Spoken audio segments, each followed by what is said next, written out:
Have you ever pondered life's questions and wondered, is cheap chocolate better than expensive? Well, today we're going to find out. Right, so continuing cheap versus expensive chocolate bars, let's do some more tests. So for our cheap option, we've got Miss Molly's. This comes in at 33p. And our expensive option from Lindt costs us £2.10. Obviously quite a substantial price difference with over 6 times the price here for the same size bar. Right, so for our first test here, we're going to be looking at a melt test. What this will show us is the relationship between the cream, sugars, and all the different ingredients in the actual chocolate.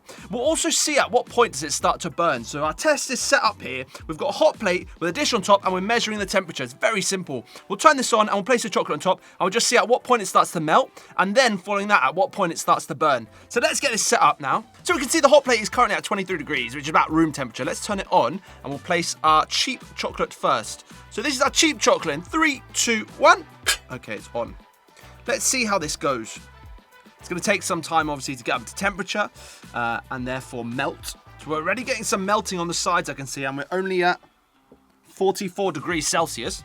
So I can see we've crystallized where it's melted a little bit underneath. You can't see much because it's not got much weight on top, but it's crystallized around the edge and it's sweating on top. And we're at 173 underneath. So on top, I would presume it's probably around 140.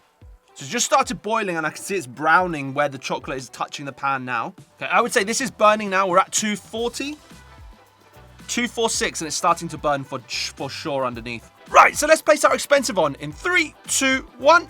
So obviously we started at a higher temperature on the expensive since the plate was already warm, but we're seeing it's melting around the edges, very similar to the cheap.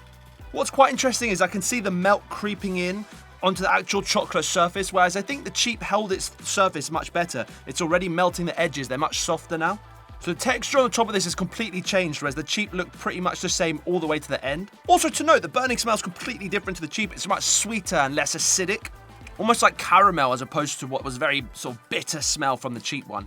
This is our cheap one here, and this is our expensive. I think what's quite interesting is the carbonized pattern on the bottom. The holes seem quite a fair bit larger on our cheap than our expensive. It's much closer together, which I don't really know what to account for on that. Quickly, let's do a little taste test of the carbonized area to see if we can taste any difference in it. So this is cheap, but quite bitter.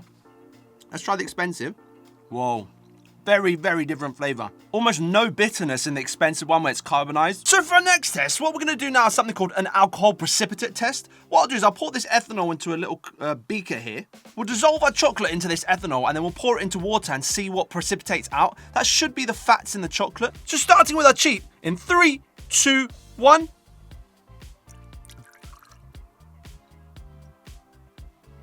Now our expensive in 3, 2, 1.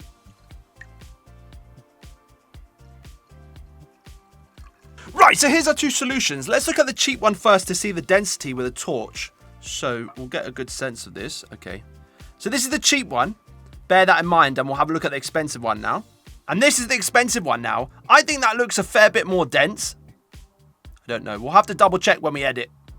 So this precipitate test will give us a rough idea about the oils and fats. Obviously, you've got to remember, chocolate is essentially made up of sugar and fat in a certain combination. So potentially we get a small bit of insight from this. For a third and almost final test, we're going to have a look at the snap loudness of the chocolate. And we use this decimeter here. You can see as I'm talking, the volumes are going up and down. So this just measures how loud something is. This will give us a little bit of an idea about the temper and set of the chocolate, which might indicate certain things in the ingredients or how they made it. Right, so let's start off with the cheap in 3, 2, 1.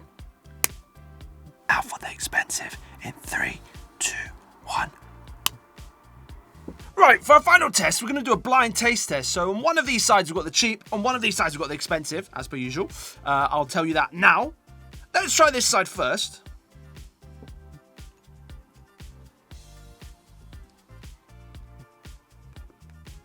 Okay, it's definitely chocolate. It's quite nice. Let's try this side.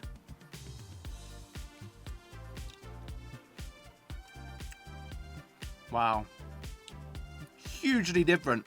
It's amazing how much more sweet this side is than this side.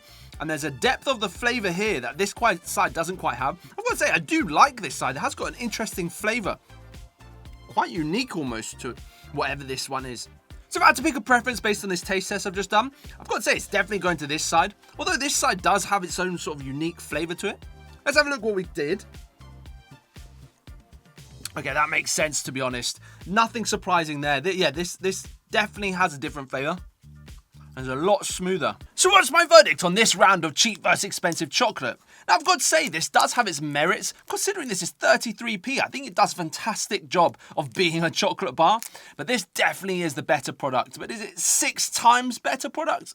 It's a difficult question. If you've watched my videos before, you've seen Miss Molly's done quite well on previous tests. So I've got to say, it's held its own against a very, very good chocolate bar.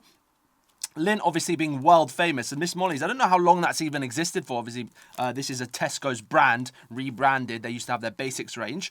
But what we're really looking at here is, in some ways, quantity over quality. The fact that you can buy 6 of these for 1 of these. And part of me thinks, because of the nature of what chocolate is, obviously it's nice to eat a lot of it, but really, at the end of the day, a bar of chocolate is still quite a lot of chocolate.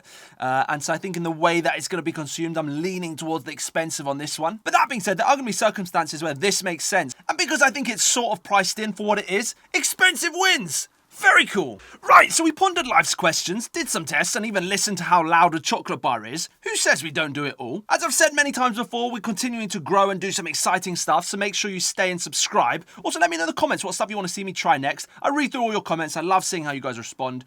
It always makes my day.